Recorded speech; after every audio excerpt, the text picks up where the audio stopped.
Hey everybody, JJ here. Back again for another Saturday of Zoom networking. We got rain in Southern California. Gosh, as you guys probably know, there's a crazy storm going all over North America. And hope you guys are warm. Hope you guys are safe. Um, I'm warm and I'm safe. I'm at my house. Hosting a Zoom call. We got a really great guest speaker for you today. She's been on the call before. Simply amazing young lady. Um, Her path, her story, her success of what she's accomplished is amazing. I happened to meet her as my very first real estate coach, actually, when I started with an education program called Fortune Builders years ago. Um, but she was my very, very first coach, and we got to know one another. And she's been on as a guest speaker before. Um, just unbelievably wonderful, friendly, kind, smart, and successful. My good friend Yesenia Rosa Vasquez. Yesenia, how are you? I'm great, great to be here with you and your community. Hello to everybody that's online right now. Well, it's so good to see you. Always good to talk to you. We talked a few days ago. Hey, really quick, for those that don't know you, where in the country are you currently located? I am in Chattanooga, Tennessee, where we just got some snow. We got snowed in for a couple of days. It's freezing outside. So, Chattanooga, Tennessee. Yeah, I just spoke to someone from Chattanooga, and you're really not far from the Smoky Mountains, right? Not too far? Not at all. Maybe hour and a hour-ish. Wow. I've not been to Tennessee yet, but I understand it's an absolutely beautiful country. It is. A lot of lakes, mountains, humidity. There you go. Yeah, humidity. We don't have much of that in California. I wonder what the trade-off's going to be. Because I want to, if not visit, if not move out there, visit or vice versa. Hey, when we first met about 5 years ago, you were in Hawaii at the time.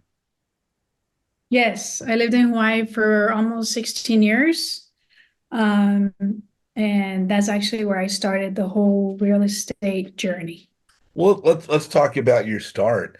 Um, I say all the time we all get different starts in real estate. Some people started at an earlier age or teens or their 20s. Some people were doing stuff in like 8, 9 years old, crazy enough. Um, some of us, like myself, have started later in life. That's just the way the cookie crumbles and what's kind of happened for us. I say all the time, we're driving at 16, we're voting at 18, we can buy an alcoholic beverage at 21. Uh, for you, for those years, the transitional years from your teens to your 20s, was real estate on the horizon for you? Was mom an agent? Was dad a contractor? Was it something that you were aware of and wanted to look at, or did it come later? And if it came later, what were you doing in your teens and in your 20s? Um, After I graduated from high school, I went to college for about 2 years and then I actually joined the Air Force. I was in the Air Force for a total of 10 years active duty. And I got introduced to the thought of real estate because somebody recommended a book for me, Rich Dad Poor Dad. And in that book, he talks about Rich Dad Poor Dad and the four quadrants and everything. And I was in my early 20s. And then when I was 24, I got this crazy idea that I could buy something and make it pretty. and that's how it started. I was yeah, I got an idea where that's I thought I could, hey, I can do that. I can make something that's not so pretty, make it pretty. And that's how it began. Yeah, Um, you were in Hawaii at this time when it kind of came into your head. yes, I was Were in you still in the Hawaii. service? Were you still in the service at that time? I was still into service. It's kind of like a side hustle. So yes. So when you became an investor or started to pursue the path, you stated that real estate came to your awareness while you were in the service. Yes. Yes. I was Did active you duty Air Force. did you then start real estate as a part-time hustle when you were in the service? Yes, part-time hustle. Um, I did not know what I was doing. Um, I just every now and then I would watch something on TV and I'm like, oh, I can do that. And then that's what sparked it. That's what sparked the interest. Um, and then I decided to ask a few real estate agent friends in Hawaii. It's like, hey, what can I buy? And that's really how it started. Back then, it was easier to buy. Uh, you can make offers and you didn't have to have like proof of funds or anything. You can just make as many offers as you wanted in a day, and agents would just put them in for you. So, does anybody out there remember those days?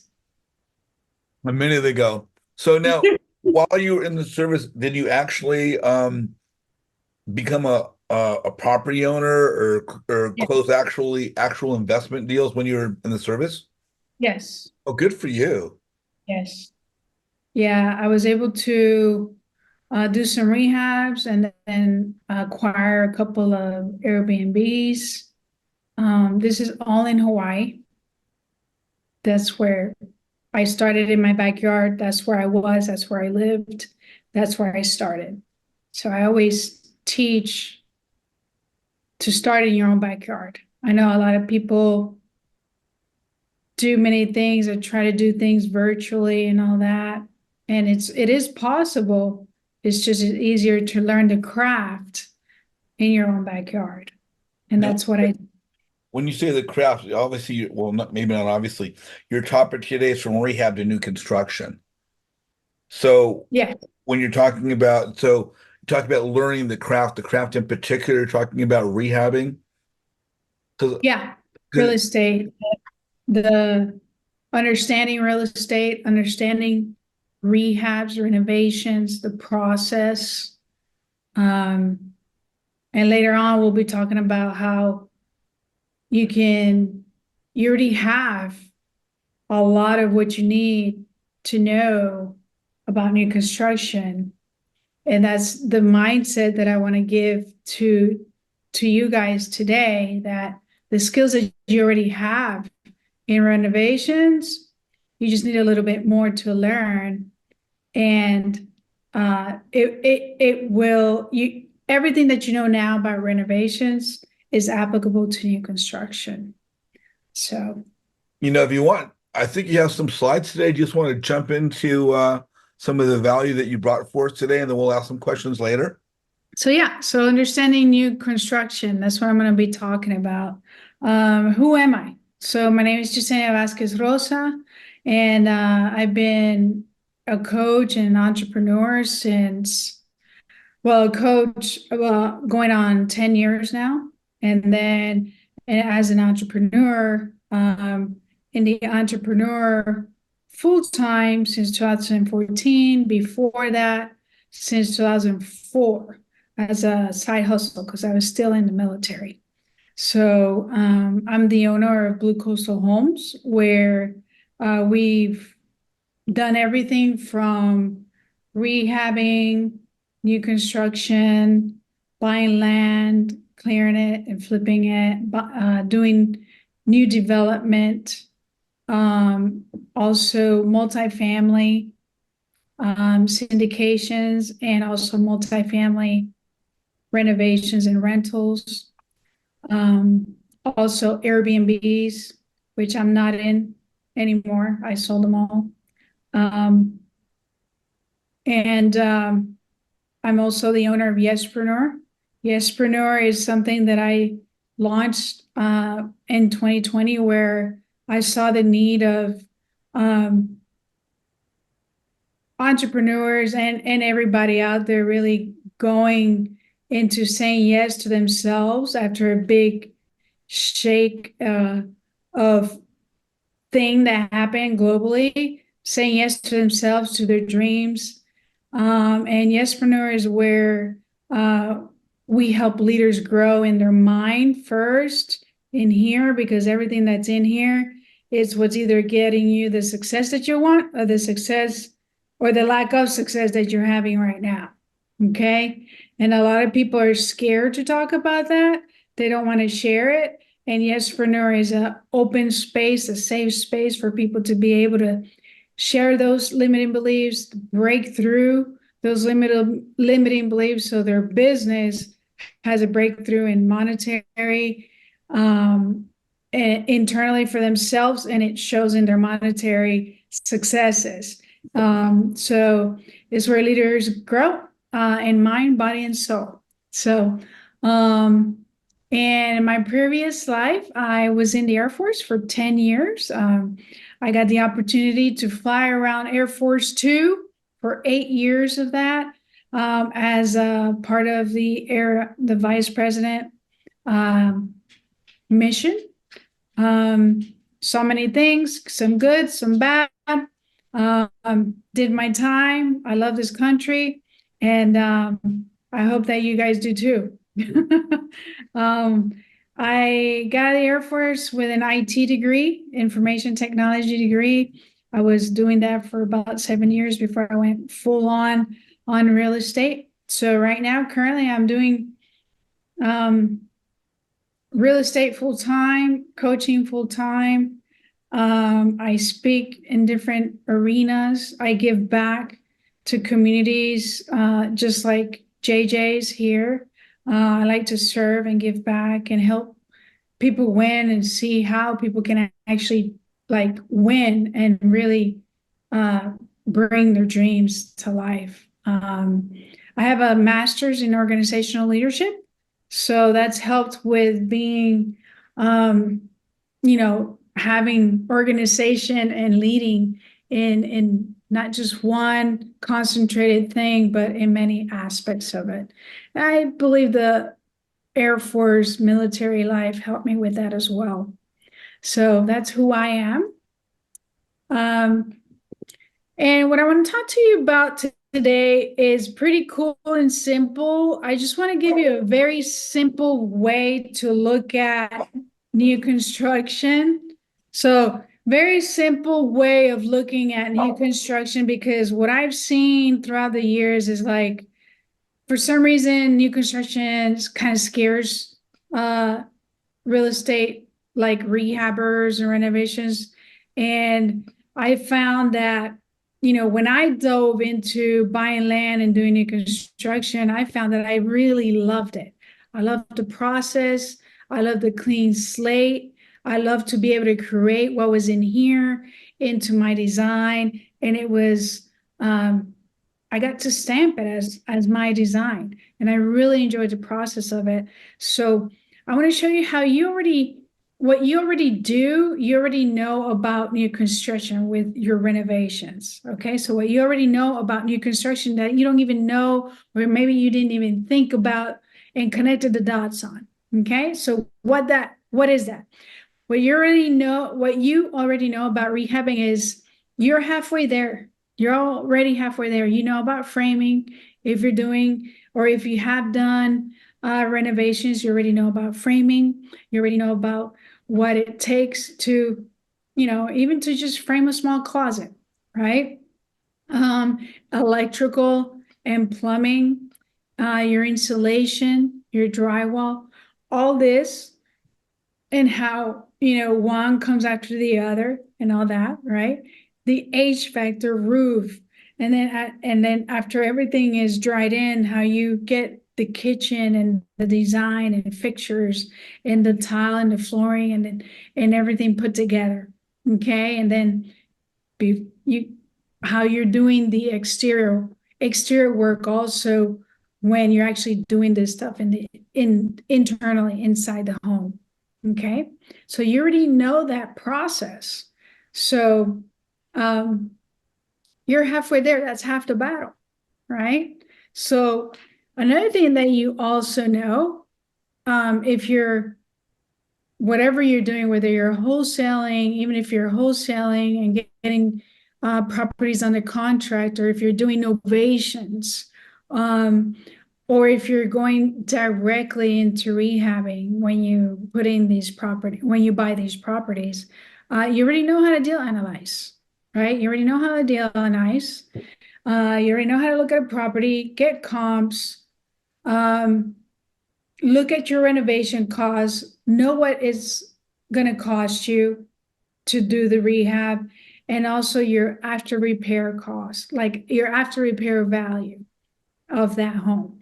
So in new construction, you'll see later on in the slide, is very, very similar.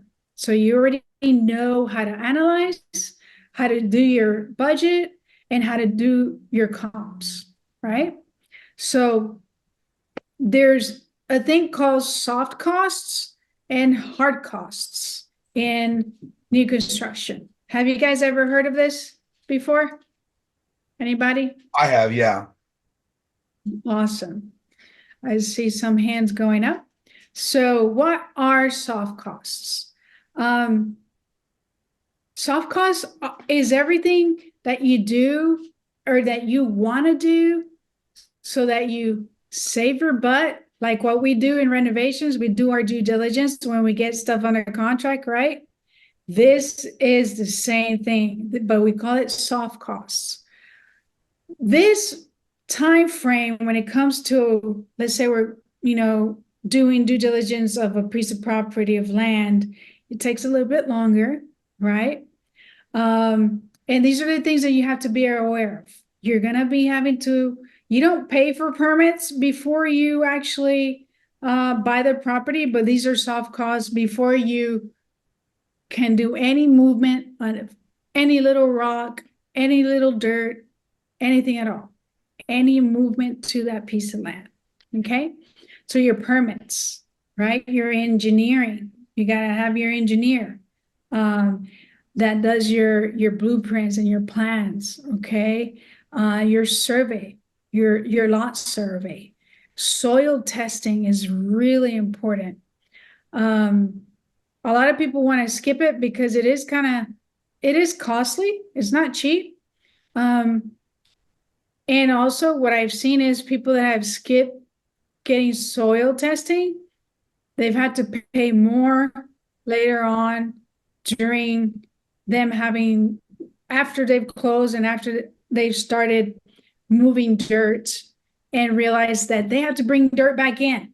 They have to bring more dirt back in. And right now, the cost of bringing more dirt, it's even more expensive, right? So paying for a soil test is much cheaper than a headache 3 months later, okay? Insurance. Some people think that they don't need to have insurance because it's a plot of land. It is not so. You need insurance to cover your butt. All right. Also, this helps you down the line when you have to get insurance for the act, or when your buyer actually has to get insurance, and then you find out that, oh my gosh, it's in a flood zone. That's a bad juju. All right. You want to know all this beforehand. Management fees, depending on who's doing your project management, if you're including yourself in any management and all that, or actually you can hire companies now that they'll go out and they'll do all these testing for you and put a package together for you and tell you what they found, what you can sell at, and what they think that would be best type of square footage and all that for you to build. Unless you're doing a big project like a townhome development or whatever, a feasibility test like that, feasibility package like that isn't really necessary. But I put that in here because it's part of soft costs. Contingency fees, let's say like just a renovation, I put $10,000 down or something for that 45-day due diligence. You got to be careful with that. Some of these people, some of this, once you get to a certain time frame, they won't want to give that money back, right? Just like when you're doing your due diligence for a regular property to rehab. Be careful with that, with your contingency fees. And obviously your purchase price. Your purchase price is a soft cost because You don't have anything on there. There's not a building, there's not anything. It's just land and trees. Okay. So imagine a lot. Let's imagine 4 acres. They're all trees. There's nothing in there. There could be junk, right? A lot of junk in there. And all these soft costs you're already in. Let's say you bought the land for 50K. By the time you're about to build, you've probably already got 250, 275 in just the land before you go vertical. When I say vertical, it means you're actually going to build. This is what we call the hard costs. Hard costs is where we're actually going to build. All right. We're actually going to start doing the foundation, right? We start moving, we start putting the slab or the blocks, right? The foundation and the plumbing on the ground where it's going to come from the main line of the road in, okay? Your electrical framing, all right? All your materials and labor. The main thing to look at this is, okay, well, all the hard costs that you had in your renovation, plus your foundation, your clearing, bringing in any other land that you need to be able to put your foundation in place. Your foundation is the most important thing when you're doing your construction, okay? So in new construction, due diligence, hot items. This is,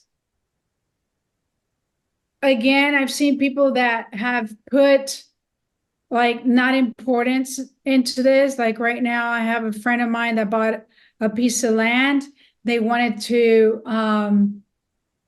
build their grooming and dog sitting like establishment there, brick and mortar. Well, the elevation of the home is slightly elevated. It's not flat or anything. And this is huge, right? Because the lot is everything, whether it's a small little elevation or a lot, whether it's super steep or just a little bit.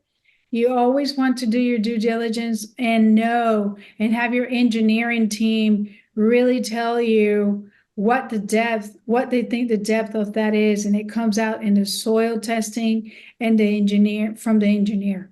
Okay, so the lot is everything. Elevation, trees, which trees can you take out? Which can't you? There is such thing as a what I like to call tree huggers in the permitting panel, that you get to go in and you get to tell them what you want to do, and they get to tell you like, yes, we can do that, or no, we can't. You got to keep that tree there, so you can't do that there. I call them the tree huggers. That's what they do. They're like the tree police. All right. So making sure that your lot doesn't have all these trees that you think that you can take out and you can't.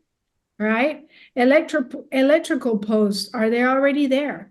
Is there a road there where you're gonna either an electrical pole that you're going to connect to, or are you going to have to bring in an electrical pole, have the electricity people bring one in for you? That's more cost.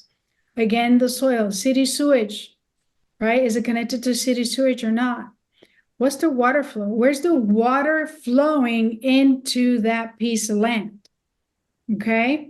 Just like you wouldn't buy, well, I don't buy renovation properties that I can see that water's flowing into it. You don't buy in flood zones.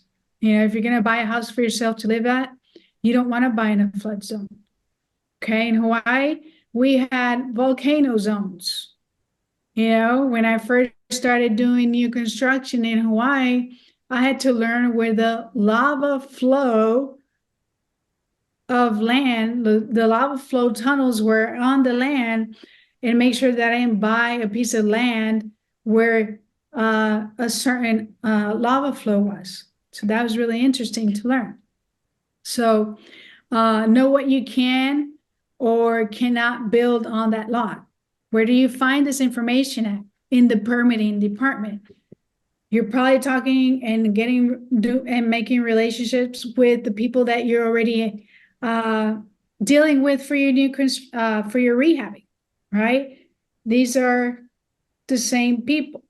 Build that relationship with them. You have to know what you can or you cannot build before you buy the land, not after. So again, I will continue to say this: do a soil test before buying. Every city is different. I can probably do a soil test here for $5,000. JJ may cost him $8,000 in California. Every city is different. It's just something that you're gonna have to go and get and learn about and see how much that actually costs you. In renovations, you usually look for renovation contractors. In new construction, I highly advise you, do not ever hire a renovation contractor.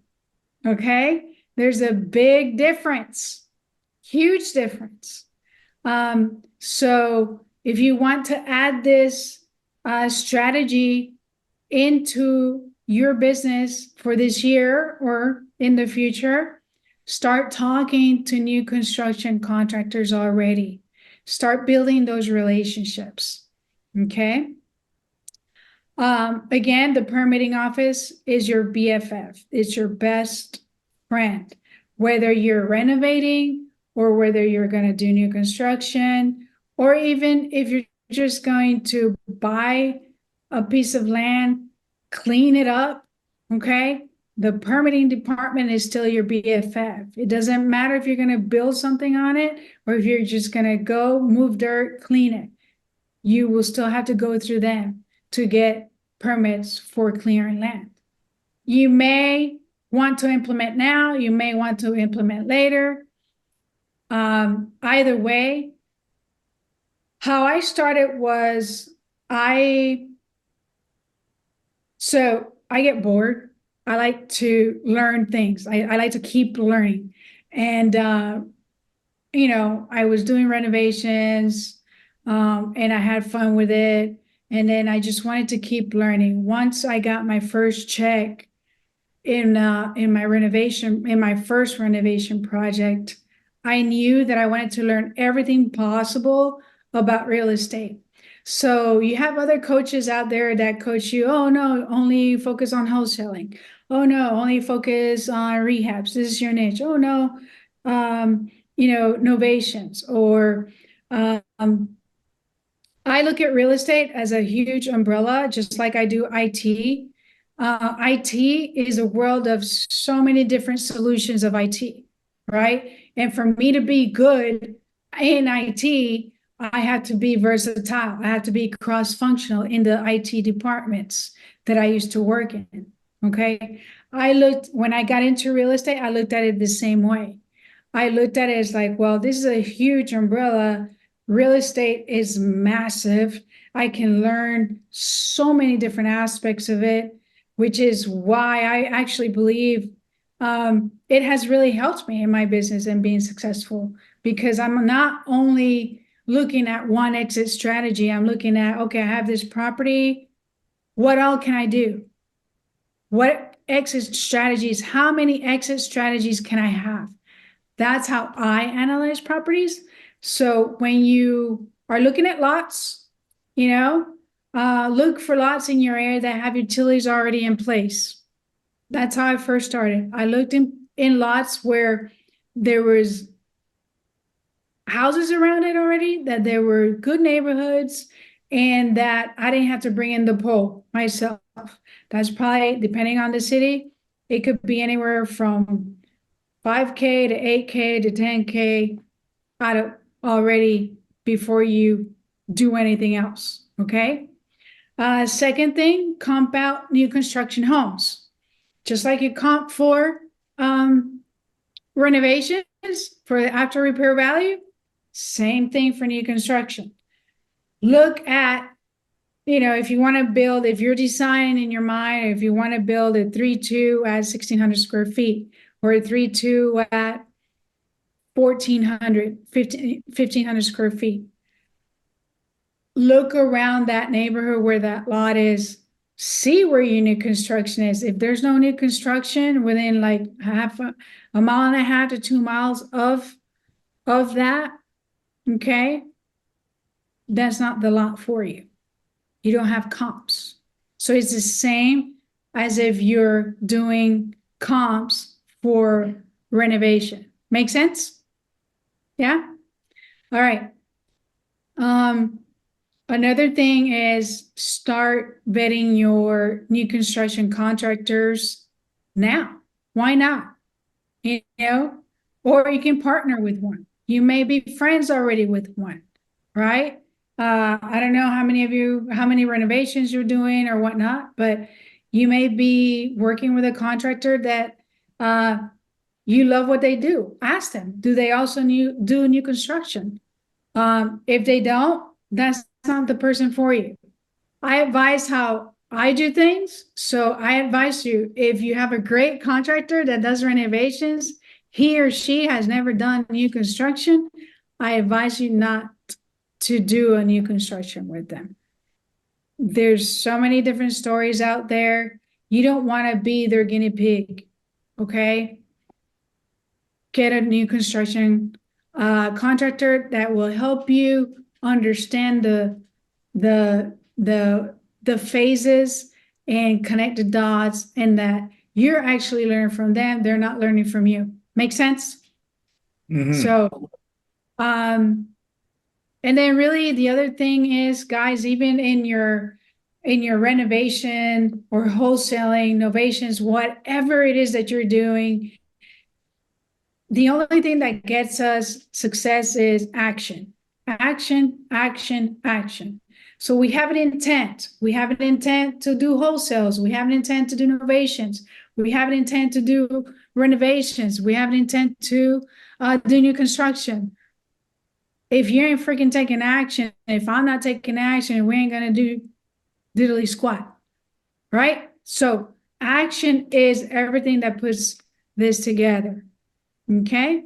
And that's with everything in life, right? So implement now. You don't have to wait. You can take these steps. You can start, just going through the steps and really seeing what's out there in your backyard and seeing if there's an opportunity for you or not. Okay. My first new construction, I walked out of it with close to $70,000 profit. There is a nice chunk of profit to be done in new construction, even still right now, even though the materials have gone up and all that. Now, if you might want to write this down. In the future, if you decide, hey, I want to do new construction, I would say this should be your plan. Start with one, right? Just do one. Learn the process, okay?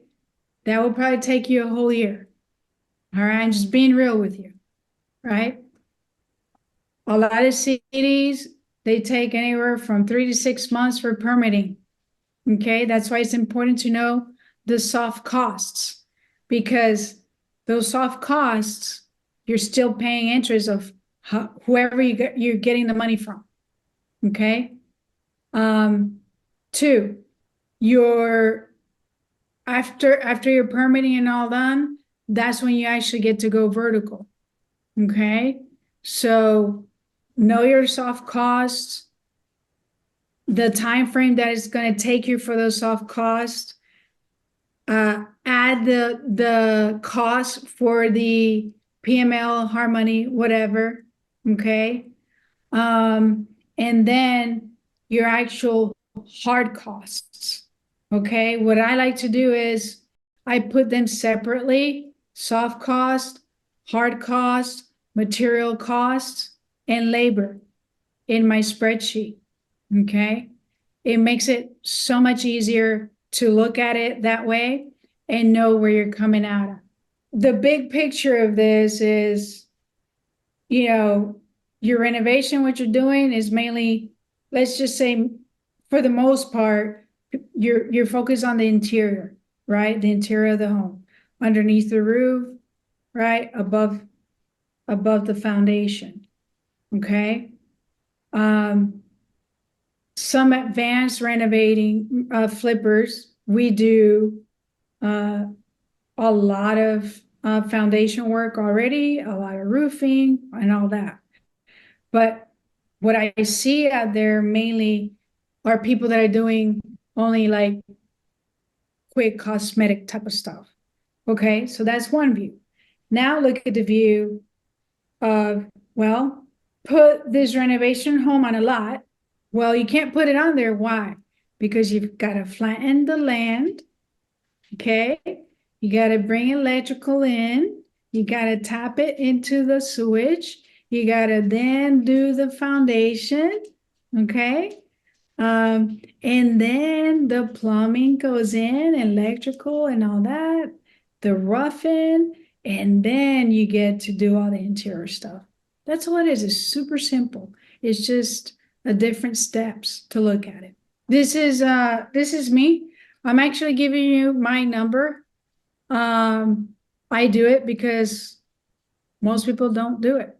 They won't call, they won't text. So I have nothing to lose. You got everything to gain. If you have questions, if you want to talk more about this topic in more detail, if you want to say, hey, you know what? I want to go for it. I want to do at least one, in the next coming year. Hit me up, text me, and then we can talk about it, get on a call. I'm here to get people to do things right and not get into oopsies.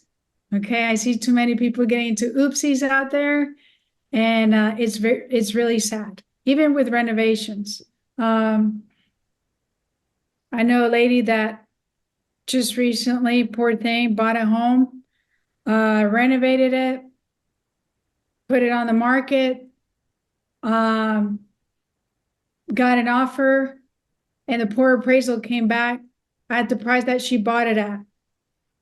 And everything that she did, the entire renovation that she did, she has to redo it all over because whoever renovated that home didn't put subflooring.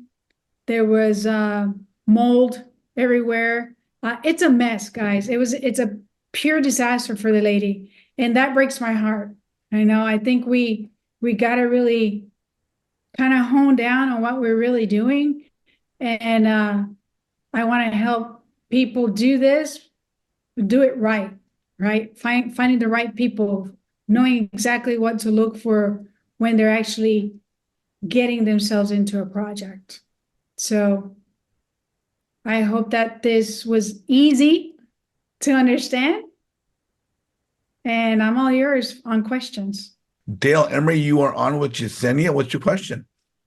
Hi, JJ and Yesenia. I appreciate you guys being here today and you sharing with us. My question is, I know you talk about doing the new construction. That was your topic today. My question is, are you using general contractors to do your new builds today, or is it something that you're still coordinating your projects and doing that on your own? And then what would be the advantages or the disadvantages to doing that? No, I do have new construction contractors doing it. I do not have a general contractor's license, so I personally, I am not able to go and pull permits myself and all that. Now, I work very, very closely with the contractors because one, like I get my own designs, right? Like I have my own designer and planner that does my engineering and all that. So I have very specific people that I like to use for very specific things before going vertical. what would be the advantages or disadvantages to you doing your coordinating or planning yourself, or having a general contractor do all that for you and working directly with them? Depends on how seasoned you are, right? I think the advantages for me is I've been doing this for a long time. I know what to look for. I know who to talk to. I know if I feel good about someone or not. I know the red flags and whatnot. I don't know. You guys have to really gauge where you guys are at. If you're seasoned or not, if you know how to gauge certain things or not. You know, I'm actually very picky of who I go to for my my planning designs. I have my very specific relationships, and I like them, and I like to keep them, right? So it the process of this is really about building those relationships, utilizing and leveraging those relationships, not just for one, but as you continue to do them. Okay. If this would be your first one and you've never done a renovation, definitely get a new construction contractor that you can learn off of, just like I said a few minutes ago, right? Second of all, if you have a GC license, then, you know, you probably have more tricks in your sleeve than I know of. You know, and also I'll say this, I think the relationship with the contractor and you is very important. Knowing that the contractor, yes, he's licensed, and also it is your product. Okay, it's your product. You don't want cutting corners for speed. We don't want that. That comes back to your product, your business stamp. You know what I mean? So you have to really hone that in, and guide that. You are, yes, they're the contractor, but you're steering the ship, right? That takes massaging. That takes respect. That takes leadership in the relationship coming together, right? But for the most part, it blends well once you found the right one. If you're feeling yucky, those are red flags. Move on. Yeah, so I was really just trying to, I'm very interested in new construction, and was really, I know you had said if you're looking to do new construction, um, and you haven't done a traditional project, to work with a new construction contractor. So you kind of answered my question with the previous question from Dale. But that was basically it. Was, you know, if you recommended going into new construction if you haven't done a traditional flip already. So if you knew me, Trevor, you would know that I'm going to tell you, hey, Trevor, whatever your heart desires, you can do. It's already in there, right? I'm not a coach that stops and says, no, you shouldn't do that. You should do this first. I will say there's very specific steps. There's things to do, due diligence, like what I mentioned in the presentation, you know, diving deeper into those items. Obviously, that was a very high level view, right? But, you know, doing your due diligence, really knowing what to look for, you know, and checking those boxes out, you know, going to the permitting department. Hey, I have this lot, it's over here. What can I do? What can I not do? You know, even if you're not, even if you end up not buying that lot, just going and doing the action steps so that you learn. Okay, so that you learn and you build that relationship already with whoever you're talking to, right? So this is why the last thing was action, action, action, action, action, action, right? Because if you're driving by, you see a lot, you know, it might be a good neighborhood, it may be a good side of the city, who knows? Well, just just go to the permit office and start asking them questions about that specific area, you know? And I mean, and JJ will tell you, like, I will never say, no, don't start new construction. You know, that's not my, that's just not how I do things, right? I didn't know new construction and I just did it. I didn't know flipping and I just did it, right? Now I know not everyone's like that. My risk tolerance is pretty high. Um, I think that comes from probably my military background, going to SEER school, going to flight school, going to all There you these go. weird, crazy schools that normal people don't go to, And you know? you're probably Um, someone people shouldn't mess with, you know. um, Just if I could jump in on that for a second, because Trevor is yeah. asking a pretty good question. Do we recommend jumping to new construction if we've never done the traditional fix and flip? And you know, Trevor, I think that question is twofold. We know in real estate we cannot do this by ourselves. We need to have the help of successful people around us. If you're by yourself and you don't have successful people around you, I think it's a horrible idea. If you have successful people around you that are knowledgeable and experienced and they've done this before, that can benefit your path. It could shorten your learning curve and it could eliminate many mistakes. I think also another thing we need to keep into consideration is it's better to crawl before crawl before we walk and walk before we run.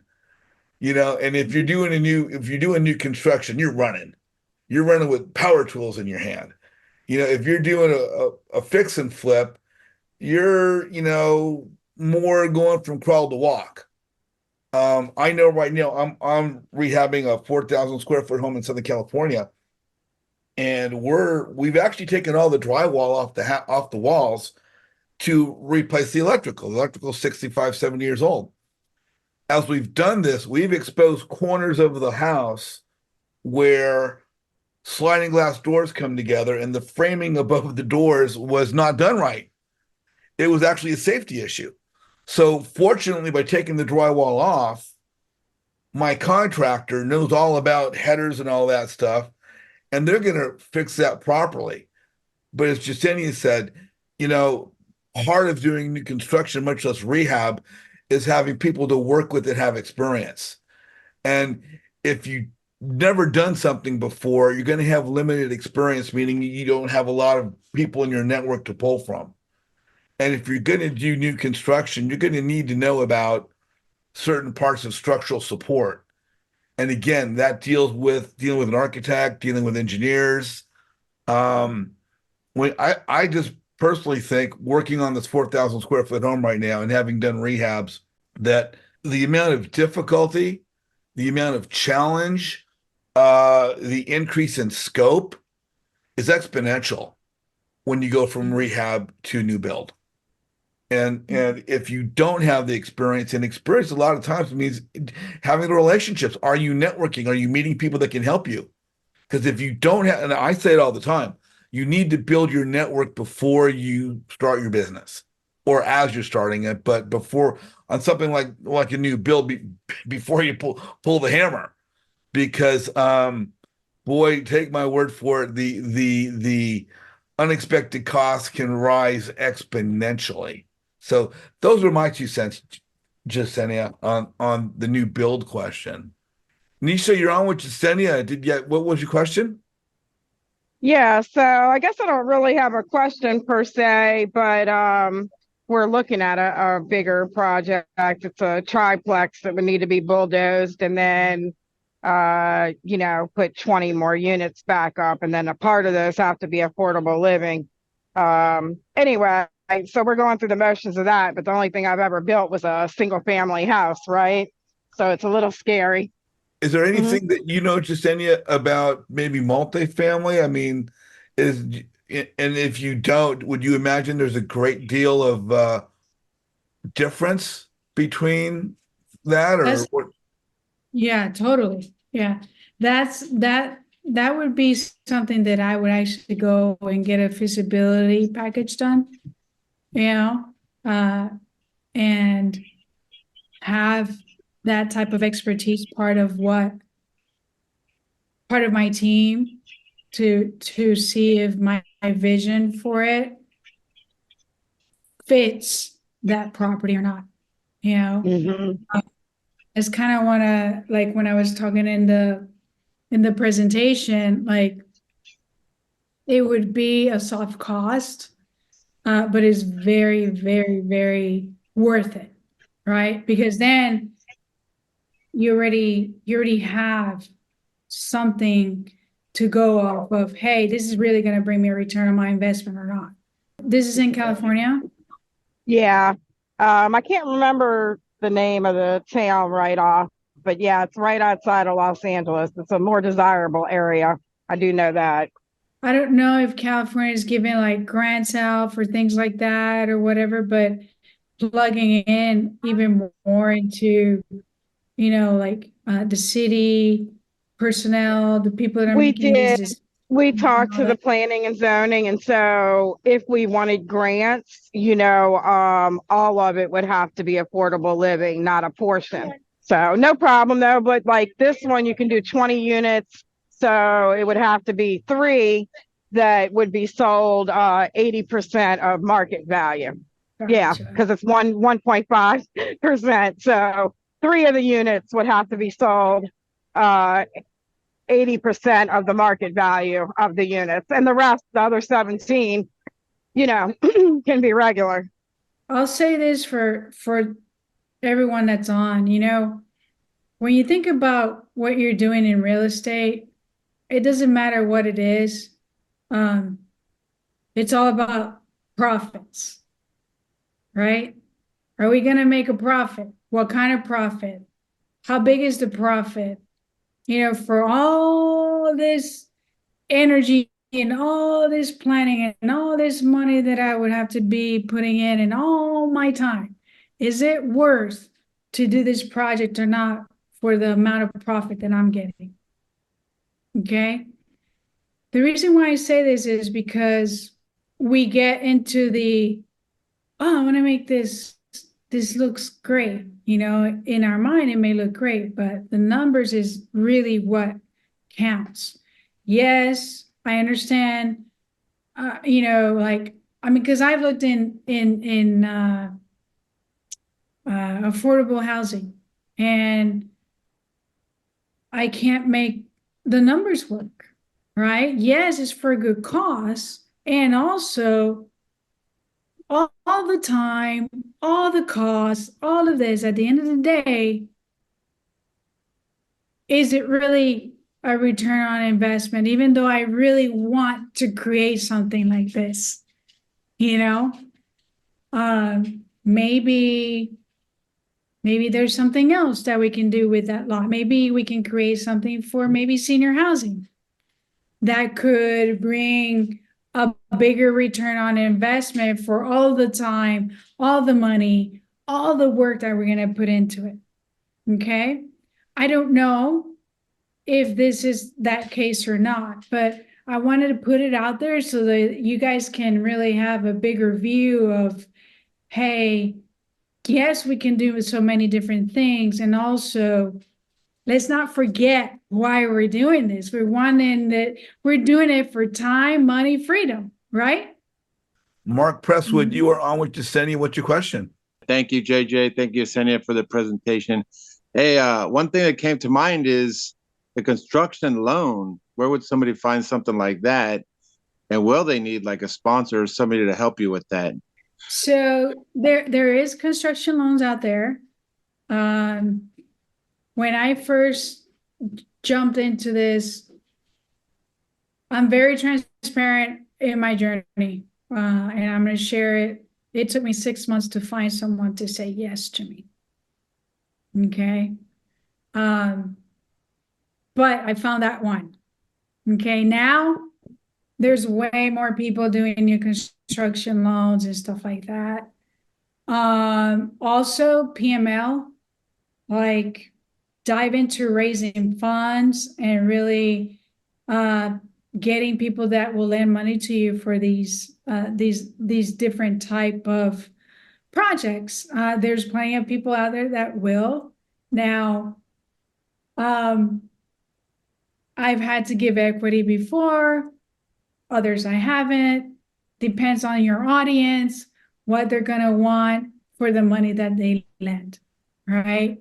But yes, there are people still lending for that. Right now, when it comes to banks, that's a little bit harder for such projects, but there's still hard money lenders out there. There's still PMLs that will lend to that.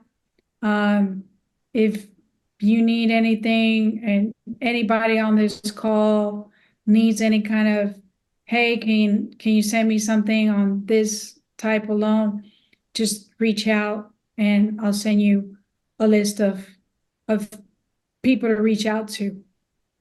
So That's freaking huge. Thank you so much on that. I was just thinking, I got some friends in the Canyon Lake area over there, and I do see those empty lots, and I was up in Sacramento and I saw the big builders, you know, the big brand box builders, and I thought, hey, what if I could plot a couple of those things in there too? So I mean, I see them building in those lots and filling them all in. So it's, you know, they are developing. So, but I just thought about the construction loan and like, you know, you talk about mentorship and things like that. So you do need probably some guidance in regards to making sure that you hit those milestone markers and everything and keep the thing on track. Cause I've had renovations go sideways too a little bit. So they get cattywampa, you know, just like what JJ mentioned. You find surprise when you start cutting open these houses, you know? yeah. I mean, guys, I mean, even me, I've had renovations that, my gosh, it's like headache, right? Like a headache renovation. Not necessarily like the actual renovation, but maybe, you know, I had a contractor that did good work, and then all of a sudden, for some crazy reason, instead of giving me crap work for this new project. That's happened to me before, and it sucks, you know. Had to redo it all again, you know, flooring, walls, tile, you know, the product is everything, right? So, you know, another thing too, like each, like, let's say you say you're doing renovations. Know what your renovation profit is minimum already. Know how many you're going to do a year. Know how much your renovation project is. Your renovation profit, you know, your minimum. You don't do a project unless you get this much, and that you have that gauge. That, you know what I mean? New construction, the same. Don't do, you know, hey, if this is going to cost me this much and I'm going to sell it this, I want to make this much money on this new construction. And then make a goal of, okay, I want to do 2 of those this year, or I want to do 3 of those this year, right? Like have real time frame and real life plans on each thing that you do in real estate, right? Wholesaling, same thing. You know, okay, I'm just making up numbers. I want to do 10 wholesales this year, minimum 10K each. That's my minimum. If I make more than that, awesome. But I will not get into no contract or anything on a property that I'm not going to make 10K off of. And that they're good properties so that the flipper can actually make money too. Right? That's what sells it. That's how you get a wholesale fee. That your numbers make sense. leaving enough meat on the bone for them as well, you know? All right. Appreciate it. Thanks for the presentation, and JJ for the platform. You're awesome. Thank you. Cynthia, you're on with Yesenia. What's your question? Okay, well, thank you for your service. Thank you for your service. This is brave of you. My question was, there was another person that was in the Fortune Builders platform, and they are now building tiny homes, and they're beautiful out of Michigan. So cool. what I thought about is the finance of that. So do you think that would be hard to finance? Oh, that's my question. Or would it be pretty easy to finance? Tiny home. You mean if you're going to sell it to somebody? Well, there was another person in Fortune Builders that we had talked about one time over there by Stony Mountain outside of Atlanta. It's about 30 minutes, 40 minutes outside of Atlanta, Georgia. And we were talking about maybe putting 5, 6 cabins or like tiny homes there, like a resort. But to keep, to rent, or to sell to somebody? To rent. It'll be a resort, like. Yeah. Yeah, I mean, there's different lending like programs out there for that people that actually lend on things like that. You know, either hard money with PML or PML, or there's other. I think there's one. I can't remember their name. I have to look it up, but they lend to like what is it called? Like mobile homes and stuff. Like Yes. mobile homes, stuff like that. They're very specific in that niche. So Okay. yes, there is people out there. We just Okay. have to find them. Yeah. All right. Thank you. If we can wrap up, I've got two last questions for you. And you might want to get that screen share ready when you have your contact info. Or you could just say it, but I'm going to ask you. Yesenia, if people want to reach out to you, they've got questions, not only on the call now, but weeks and months down the road on YouTube. What's the best way for folks to reach you? Is it your phone number, email, your MySpace page? I'm on Instagram, I'm on Facebook. If you want to speak to me directly, if you really want to hone down in your business, you guys can actually text me.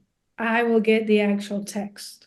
My number is 808-748-9599. My email is Yesenia, Yesenia, at Blue, BLUE, Coastal, COASTAL, Homes, HOMES.com. Yesenia, my last question for you is I have a networking group. I'm always talking about the importance of networking. We have many real estate education programs today on the horizon that have a Facebook page for their community.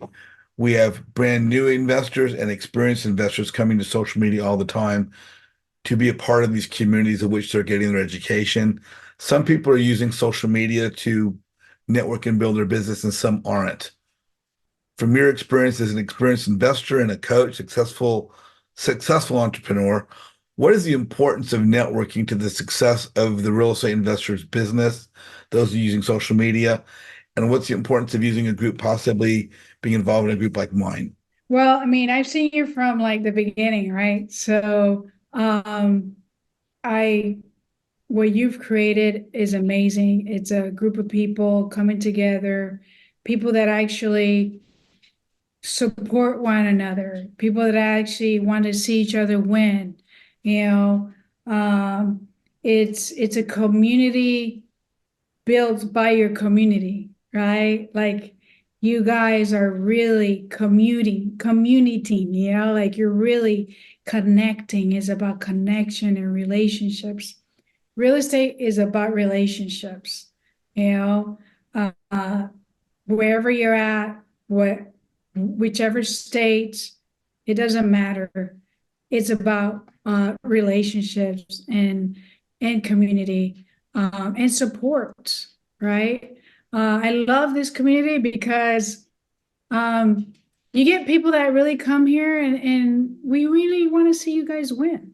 You know, I want to see your community keep growing. I know that you want me to keep succeeding. I want all the people on this call to, whether it's your first flip, your first new construction, your first wholesale, whether you're brand new, I want to see you win.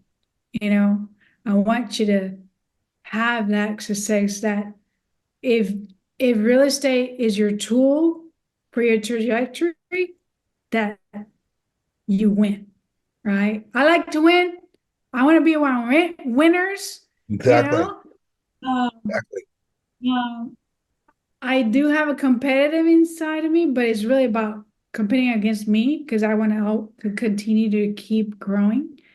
I highly recommend that you guys continue to keep growing, keep pushing each other, right? To keep growing, to keep building this community, right?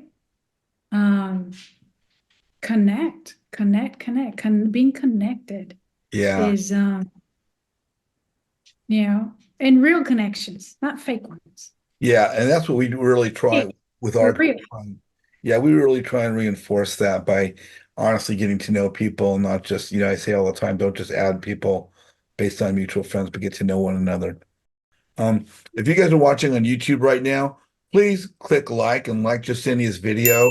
Please put some notes in the comments what your takeaways were, what you liked, how we can improve, give you better products. Um, Again, if you want to connect with Yesenia, she's on Facebook, she's on Instagram. We shared her link, so just watch the video again if you missed it the first time. If you want to connect with me, please register for my group. It's jjazizian.com. Please click the register now button. Join our Zoom calls. We've got great speakers coming up all the time. Maybe not as good as Yesenia because she's pretty hard to beat, but we've got great people all the time. So join our community, join our Zoom calls. Let me help you learn how to build your network, build your brand, and build your business. On behalf of Yesenia and myself, Yesenia, we'll see them out on social media, right? Yeah. See you guys. Thank you so much. Thank you, guys. Please stay in touch.